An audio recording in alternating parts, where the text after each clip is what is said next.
Welcome to SSS institute of education. मैं मनीष तिवारी आपका हार्दिक स्वागत करता हूं। आज की क्लास में हम डिस्कस करेंगे जनरल स्टडी एमसीक्यूज क्वेश्चन, जो कि गवर्नमेंट एग्जाम के लिए बहुत ही बेनिफिशियल होगा आपके लिए। तो स्टार्ट करते हैं। हमारा फर्स्ट क्वेश्चन क्या है?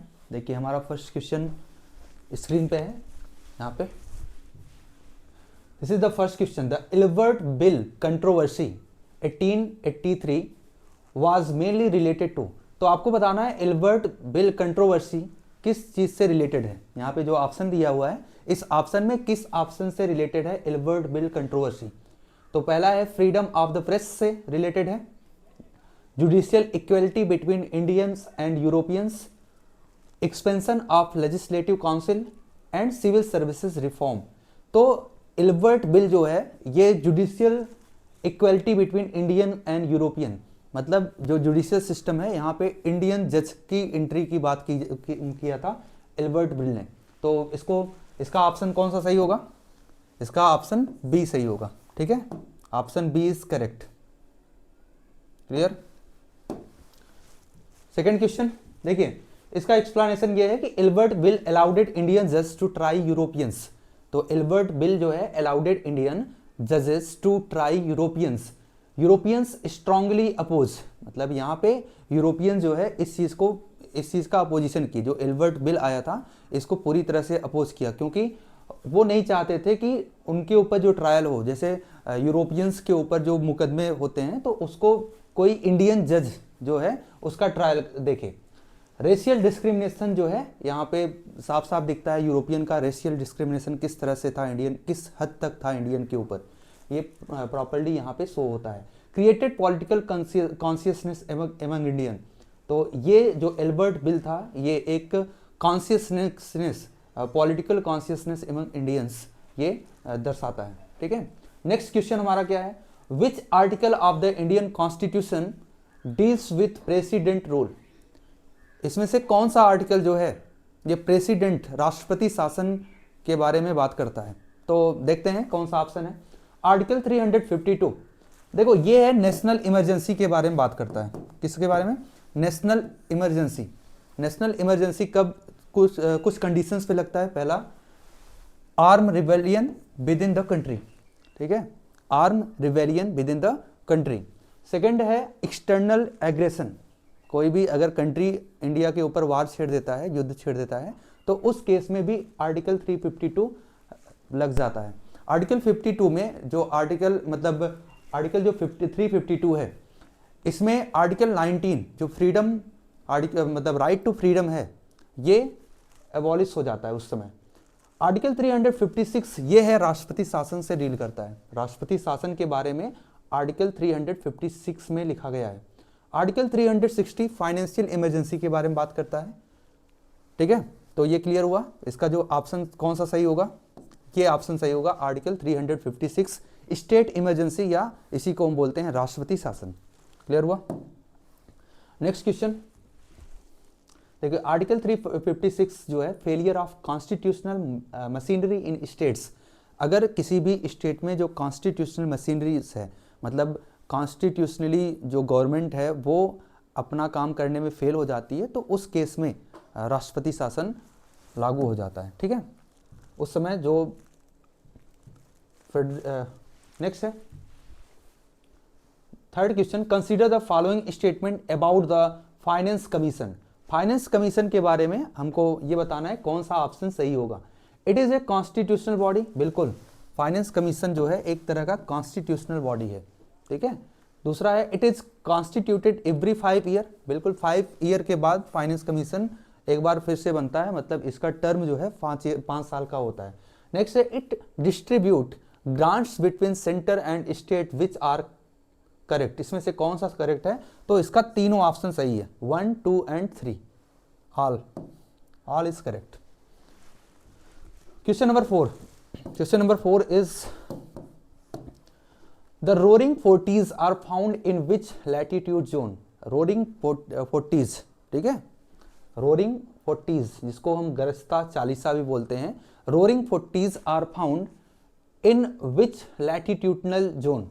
तो ये है 40 डिग्री से 50 डिग्री के बीच में होता है। रोरिंग 40 जो है 40 डिग्री से 50 डिग्री तक ये पाया जाता है, ठीक, लैटिट्यूड तक। और इसमें विंड की स्पीड बहुत ज़्यादा होता है क्योंकि कोई भी लैंड डिस्टर्बेंस नहीं होता, मतलब हवाएं समुद्र से ही होकर चलती है, इसीलिए यहाँ पे कोई भी डिस्टर्बेंस, लैंड डिस्टर्बेंस नहीं होता, इसलिए इसकी स्पीड बहुत ही ज़्यादा होती है, ठीक है, रोरिंग 50s की, 40s की। नेक्स्ट क्वेश्चन है, consider the following statement which reference to hypermetropia. Hypermetropia जिसको हम बोलते हैं दूर दृष्टिदोष बोलते हैं कि निकट दृष्टिदोष, इसको दूर दृष्टिदोष बोलते हैं, ठीक है। हाइपरमेट्रोपिया मतलब दूर दृष्टिदोष। तो कौन सा ऑप्शन सही होगा हाइपरमेट्रोपिया के लिए? पहला, a person with hypermetropia can see near by object clearly but can not see the distant object clearly. A person with hypermetropia can see near by object clearly, तो ये बिल्कुल गलत है। हाइपरमेट्रोपिया पे दूर की चीजें क्लियरली देखा जा सकता है, नजदीक की चीजें क्लियरली नहीं दिखता, तो ये ऑप्शन गलत है पहला। Hypermetropia arises due to the elongness of the eyeball, ये भी गलत है, ये एलोंगनेस नहीं होता, मतलब आई बॉल अगर बड़ा होता है ना, उस केस में मायोपिया होता है, ना कि हाइपरमेट्रोपिया होता है, ये भी ऑप्शन गलत है। Third option, convex lens is used to correct the defect. देखिए आप ऐसे इसको चेक किया करो, मतलब ऑप्शन अगर देखो आपने फर्स्ट ऑप्शन इनकरेक्ट कर दिया तो इसका मतलब ये तो गलत होगा और ये भी गलत होगा। फर्स्ट ऑप्शन जहां जहां आ रहा है ना वो दोनों गलत हो गया, इसका मतलब दोनों, ये थर्ड और फोर्थ ये दोनों सही होने के चांसेस हैं। जब आपने सेकेंड ऑप्शन भी गलत कर दिया तो 2 और 3 तो गलत हो गया ये भी, इसका मतलब ऑप्शन सी सही होगा, ठीक है। थर्ड जो है, थर्ड स्टेटमेंट अगर आपको क्लियर नहीं भी है एग्जाम में, आपको अगर क्लियर नहीं भी है कि थर्ड स्टेटमेंट सही है या गलत है, तो तब भी आप ऑप्शन को एलिमिनेट कर सकते हो, ठीक है। आपने 2 स्टेटमेंट को गलत कर दिया, इससे आपको क्लियर हो गया ऑप्शन सी ही सही है। अगर इसके बारे में नहीं भी जानते हो तब भी कोई दिक्कत नहीं है, लेकिन आप जानते ही हो convex lens is used to correct the defect. बिल्कुल, कॉन्वेक्स लेंस जो है हाइपरमेट्रोपिया को ठीक करने के लिए यूज किया जाता है, ठीक। नेक्स्ट क्वेश्चन देखिए, क्वेश्चन नंबर 6, आज का क्वेश्चन नंबर 6, ये क्या है कि means that the Supreme Court will reconsider that case and the legal issue involved in it, ठीक है। देखो यहां पे किस चीज की बात हो रही है, यहां पे ब्लैंक था शायद, मीन्स दैट मतलब इसमें से आपको बताना है किसका मतलब ये होता है कि supreme court will consider the cases and the legal issues involve in it. देखो कई चीजें होती हैं, एक होता है सुप्रीम कोर्ट का ओरिजिनल ज्यूरिस्डिक्शन होता है, ठीक है, ओरिजिनल ज्यूरिस्डिक्शन होता है, और एक होता है रिट ज्यूरिस्डिक्शन जो कि फंडामेंटल जो राइट्स होता है उसको ये प्रोटेक्ट करता है, ठीक है। अपीलेट ज्यूरिस्डिक्शन, अपीलेट ज्यूरिस्डिक्शन का मतलब ये होता है कि अगर हाई कोर्ट में कोई भी केस है, ठीक है, हाई कोर्ट में कोई केस ट्रायल पे चल रहा है और उसका एक डिसीजन हुआ और उस डिसीजन के अगेंस्ट अगर कोई पर्सन अपील करता है कहाँ पे, सुप्रीम कोर्ट पे, तो किसी भी एक लोअर कोर्ट के डिसीजन के अगेंस्ट, ठीक है, कोई भी पर्सन एक लोअर कोर्ट के डिसीजन के अगेंस्ट सुप्रीम कोर्ट में अपील कर सकता है, यह है उसका अपीलेट ज्यूरिस्डिक्शन, मतलब उस केस को सुप्रीम कोर्ट उस केस को सुप्रीम कोर्ट में ट्रायल किया जा सकता है। एडवाइजरी ज्यूरिस्डिक्शन का मतलब होता है कि कुछ सेंसिटिव इशू के ऊपर जो कि देश हित में कोई इश्यूज है, उसके लिए राष्ट्रपति जो है, प्रेसिडेंट, सुप्रीम कोर्ट को एडवाइजरी जारी कर सकती है, एडवाइज कर सकती है कि इस पे आपको फैसला सुनाना चाहिए, ठीक है। लेकिन इस क्वेश्चन का आंसर होगा अपीलेट ज्यूरिस्डिक्शन, इस केस का क्वेश्चन का आंसर है अपीलेट ज्यूरिस्डिक्शन। नेक्स्ट क्वेश्चन हमारा 7th क्वेश्चन क्या है, Netaji Subhash Chandra Bose wrote the book. तो नेताजी सुभाष चंद्र बोस इसमें से कौन सा बुक लिखे थे? पहला बुक है poverty and un British rule in India, ठीक है, poverty and un British rule in India. इस बुक को लिखा था दादा भाई नेरोजी, जिसको हम ग्रैंड ओल्ड मैन भी बोलते थे, ठीक है। इन्होंने सबसे पहली बार बताया था कि ड्रेन वेल्थ ड्रेन थियरी को बताया था। वेल्थ ड्रेन का मतलब ये होता है कि अंग्रेज इंडिया से जो रॉ मटेरियल है उसको भी ले जा रहे हैं सस्ते दामों पे, और इंडिया में ही आके जो मैन्युफैक्चर्ड आइटम्स हैं, ठीक है, जो सेकेंडरी गुड्स होते हैं उसको इंडिया में ही आके बेच रहे हैं महंगे दामों पे, मतलब इंडिया के ही सामानों को इंडिया में ही बेच रहे हैं महंगे दामों पे।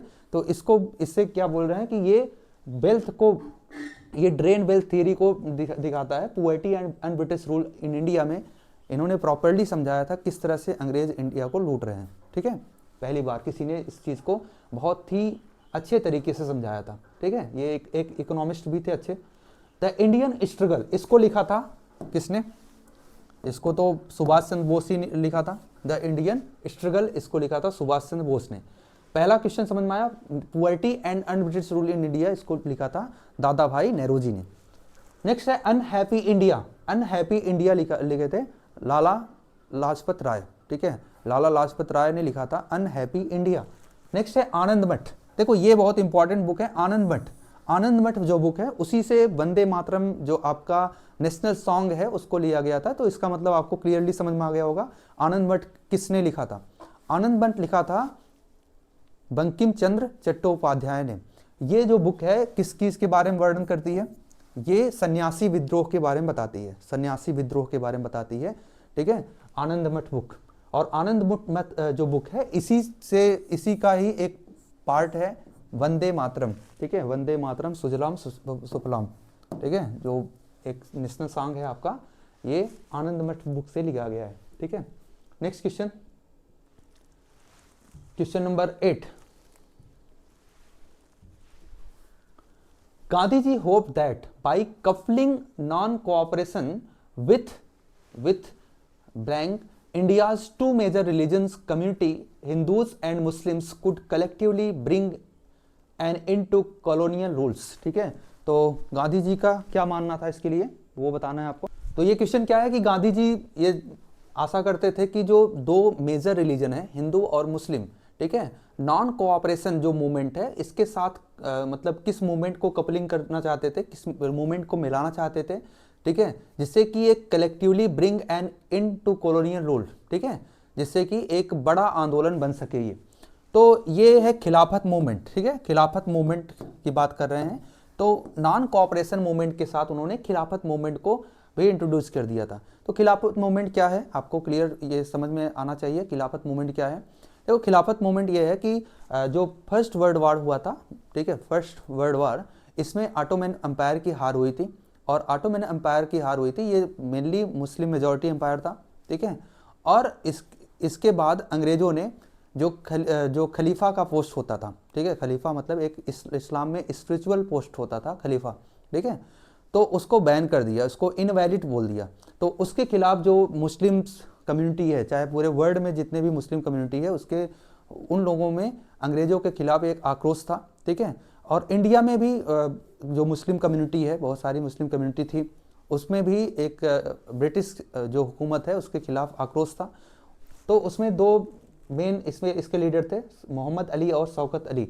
इन्होंने खिलाफत मूवमेंट स्टार्ट किया। खिलाफत मूवमेंट को गांधी जी ने सपोर्ट किया और इसको नॉन कोऑपरेशन मूवमेंट जो असहयोग आंदोलन के साथ कपलिंग किया, मिलाया, और एक बड़ा मूवमेंट जिसमें सबसे पहली बार ऐसा हुआ था जो हिंदू और मुस्लिम पॉपुलेशन है, ये दोनों एकजुट होके, मतलब हिंदू मुस्लिम यूनिटी की जो मिसाल दी जाती है इस मूवमेंट में, नॉन कोऑपरेशन मूवमेंट में, ठीक है। नेक्स्ट क्वेश्चन देखिए, क्वेश्चन नंबर 9। क्वेश्चन नंबर 9 क्या है? कहाँ गया भाई 9 question? Oh question number 9, which of the following has maximum biodiversity? इसमें से कहाँ पे मैक्सिमम बायोडाइवर्सिटी होती है? तो डेजर्ट में क्या मैक्सिमम बायोडाइवर्सिटी होती है? नहीं, डेजर्ट में नहीं होती। रिवर में भी नहीं होती। पोलर रीजन में तो पॉपुलेशन बहुत कम होती है, डेजर्ट में भी। ट्रॉपिकल रीजन जो होती है उसमें मैक्सिमम बायोडाइवर्सिटी देखा जाता है। ट्रॉपिकल रीजन जो है उसमें सबसे ज़्यादा बायोडाइवर्सिटी आपको देखने को मिलता है। नेक्स्ट क्वेश्चन 9th के बाद 10th क्वेश्चन। 10th क्वेश्चन हमारा यह है कि the boundary between earth crust and mental is called. देखो अर्थ का 3 लेयर है, ठीक है, अर्थ जो है उसके 3 लेयर्स हैं। इन तीनों लेयर्स के बीच में जो बाउंड्रीज हैं उसको क्या बोला जाता है, उसको समझते हैं। जैसे ये मान लो अर्थ का एक हिस्सा है, कट कर दिया गया, इसको हम बोलते हैं क्रस्ट। सबसे अपर लेयर जो है क्रस्ट है। उसके बाद एक बीच में मान लो एक गैप कह सकते हैं, या किस चीज़ को, मतलब एक बॉर्डर जो है क्रस्ट, और ये मेंटल है, ठीक है, ये मेंटल है। और सबसे नीचे है कोर, सबसे नीचे कोर है। तो आपसे पूछा जा रहा है, इस बाउंड्री के बारे में पूछा जा रहा है। ये जो बाउंड्री है ना, ये वाला, उसको बोलते हैं मोहो डिसकंटिन्यूटी। क्या बोलते हैं इसको? मोहो डिसकंटिन्यूटी, डिसकंटिन्यूटी, ठीक है, जो क्रस्ट, ये क्रस्ट है और ये मेंटल और ये कोर। क्रस्ट और मेंटल के बीच का जो बाउंड्री है उसको बोलते हैं मोहो डिसकंटिन्यूटी। याद रखना आप, क्रस्ट और मेंटल के बीच की जो बाउंड्री है उसको बोला जाता है मोहो डिसकंटिन्यूटी। और जो मेंटल और कोर के बीच की बाउंड्री है उसको बोलते हैं गुटेनबर्ग डिसकंटिन्यूटी। क्या बोलते हैं? Gutenberg discontinuity. तो क्लियर हुआ, गुटेनबर्ग डिसकंटिन्यूटी, तो याद रहेगा। तो इसका जो आंसर होना चाहिए वो क्या है? मोहो डिसकंटिन्यूटी। क्रस्ट और मेंटल, क्रस्ट में जो मेन अबाउंडेड मटेरियल है वो Cl है, सिलिका और एल्यूमिनियम। मेंटल में सीमा, सिलिका और मैग्नीशियम। और कोर में नीफे होता है, निकिल और आयरन। ठीक है, ये क्लियर हुआ। देखो इसका एक्सप्लेनेशन यहाँ पे प्रॉपर्ली दिया गया है कि ये देखिए मोहो डिसकंटिन्यूटी है क्रस्ट और मेंटल के बीच में, ठीक है, और गुटेनबर्ग डिसकंटिन्यूटी है ये कोर और मेंटल के बीच में। क्लियर। नेक्स्ट क्वेश्चन है कि doldrum pressure belt lies in between which of the following latitude. जो डोल्ड्रम है, डोल्ड्रम का मतलब यहाँ पे ये है कि जहाँ पे 5 डिग्री नॉर्थ से लेके 5 डिग्री साउथ जो है इक्वेटर के दोनों तरफ, उसको बोलते हैं डोल्ड्रम। ठीक है, या टॉरिड जोन उसको बोला जाता है, या इसको हम बोलते हैं डोल्ड्रम। ठीक है, क्लियर हुआ। नेक्स्ट क्वेश्चन है कि ग्रीन हाउस इफेक्ट मीन्स। जो ग्रीन हाउस इफेक्ट है इसका मतलब क्या होता है? इसका मतलब देखो यहाँ पे ऑप्शन जो लिखा है, pollution in house in tropical region. नहीं, ऐसा कुछ नहीं है, पॉल्यूशन से मतलब नहीं है यहाँ पे। ठीक है, सेकेंड है prevention of ultraviolet radiation by the ozone layer. ये भी ग्रीन हाउस इफेक्ट का मतलब नहीं है यहाँ पे। Trapping of solar energy due to atmospheric gases, ये सही है। Trapping of solar energy due to atmospheric gases, ये सही है। Damage to green painted building, ये तो बिल्कुल गलत है। ठीक है, तो इसका आंसर क्या होना चाहिए? Trapping of solar energy due to atmospheric gases. ठीक है, तो ग्रीन हाउस गैसेस जो हैं अर्थ के ऊपर एक ब्लैंकेट की तरह काम करती हैं। नेक्स्ट क्वेश्चन है on which date in India likely to experience the shortest day. तो शॉर्टेस्ट डे कब देखा जाता है इंडिया में? अभी शॉर्टेस्ट डे खत्म हुआ है 22 दिसंबर। ठीक है, 22 दिसंबर जिसको हम बोलते हैं शॉर्टेस्ट डे, विंटर सोल्स्टिस बोलते हैं। तो ये सबसे इंडिया में जो है शॉर्टेस्ट डे होता है। ठीक है, और 21 जून को लॉन्गेस्ट डे होता है। शॉर्टेस्ट डे होगा तो लॉन्गेस्ट नाइट होगा यहाँ पे। दिसंबर 22 को लॉन्गेस्ट नाइट होता है और शॉर्टेस्ट डे होता है। ठीक है, और 21 जून को लॉन्गेस्ट डे होता है और शॉर्टेस्ट नाइट होता है। मार्च 21 और 23 सितंबर को यहाँ पे दिन रात इक्वल होते हैं। ठीक है, दिन रात दोनों इक्वल होते हैं। तो इसको क्या बोला जाता है, इसको डिटेल में समझ लेते हैं। यहाँ पे देखिए, ये 21 मार्च और 23 सितंबर, इसको बोला जाता है इक्विनॉक्स। ठीक है, और सोलिस्टिस मतलब समर सोलिस्टिस बोला जाता है इंडिया में 21 जून को, और विंटर सोलिस्टिस बोला जाता है 22 यहाँ पे दिसंबर को। ठीक है, क्लियर हुआ। तो लॉन्गेस्ट डे शॉर्टेस्ट नाइट होता है, और यहाँ पे शॉर्टेस्ट डे लॉन्गेस्ट नाइट होता है। कहाँ पे? नॉर्दर्न हेमिस्फीयर में। ठीक है, ये क्लियर हुआ। नॉर्दर्न हेमिस्फीयर में, सदर्न हेमिस्फीयर में चेंज हो जाएगा। नेक्स्ट क्वेश्चन देखिए, नेक्स्ट क्वेश्चन क्या है? नेक्स्ट क्वेश्चन है कि which one of among the following is true about ozone hole. Ozone hole के बारे में कौन सा स्टेटमेंट यहाँ पे सही है? पहला स्टेटमेंट है it is the loss of tropospheric ozone over Antarctica. ठीक है, it is the loss of tropospheric ozone over Antarctica. पहली बात तो ओजोन लेयर है ना, ये ट्रोपोस्फेयर में पाया ही नहीं जाता, ये तो गलत है। यहाँ तो ये बात बिल्कुल सही बोल रहा है कि ओजोन ओवर अंटार्कटिका, अंटार्कटिका के ऊपर ही ओजोन लेयर का जो लॉस है उसी को बोला जाता है, लेकिन ट्रोपोस्फेरिक ओजोन नहीं बोला जाएगा, क्योंकि ट्रोपोस्फेयर में ओजोन लेयर नहीं होता। नेक्स्ट है it is the loss of stratospheric ozone over Antarctica, ये बिल्कुल सही है। ठीक है, नेक्स्ट है it is hole in the Antarctica ice. Antarctica ice में कोई होल की बात नहीं हो रही है। It is the loss of equatorial ozone, ये भी गलत है। तो कौन सा सही option, it is the loss of stratospheric ozone over Antarctica. Question number 15 देखिए क्या है। 15, pre monsoon rainfall in India known as mango shower. ठीक है, जो प्री मानसून, इंडिया में मानसून आने के पहले जो बारिश होती है उसको बोला जाता है कुछ रीजन में मैंगो सावर। वो कहाँ बोला जाता है, वो बोला जाता है कर्नाटका में। कहाँ पे, कर्नाटका में। ठीक है, प्री मानसून सावर को मैंगो सावर, क्योंकि ये मैंगो फसल के लिए बहुत ही इंपॉर्टेंट होता है। ठीक है, इसीलिए इसको मैंगो सावर भी बोला जाता है, प्री मानसून सावर को। नेक्स्ट है the northern part of the western coast in India is known as. ठीक है, वेस्टर्न कोस्ट ऑफ इंडिया जो होती है उसके नॉर्दर्न पार्ट को क्या बोला जाता है, देखिए पूरा देख लेते हैं इसको। ये मान लो ये है नॉर्दर्न पार्ट को हम बोलते हैं कोंकण कोस्ट। क्या, कोंकण कोस्ट। उसके बाद आ जाता है कन्नड़ कोस्ट, फिर केरला का जो रीजन है उसको बोलते हैं मालाबार कोस्ट, फिर यहाँ पे कोरोमंडलम कोस्ट, और इसको बोलते हैं नॉर्दर्न सरकार कोस्ट। ठीक है, क्लियर। तो सबसे नॉर्दर्न पार्ट जो है, कोरोमंडलम तो नहीं है, कोरोमंडलम तो तमिलनाडु का कोस्ट होता है, इसको बोलते हैं कोंकण कोस्ट। ठीक है, जिसमें गुजरात महाराष्ट्र ये दोनों आता है, तो इसको बोलते हैं कोंकण कोस्ट। क्लियर हुआ।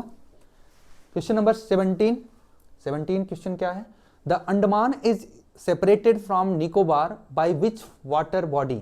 ठीक है, तो अंडमान और निकोबार किस वाटर बॉडी से अलग होते हैं, तो इसको बोलते हैं 100 डिग्री चैनल। इतना 100 डिग्री चैनल से।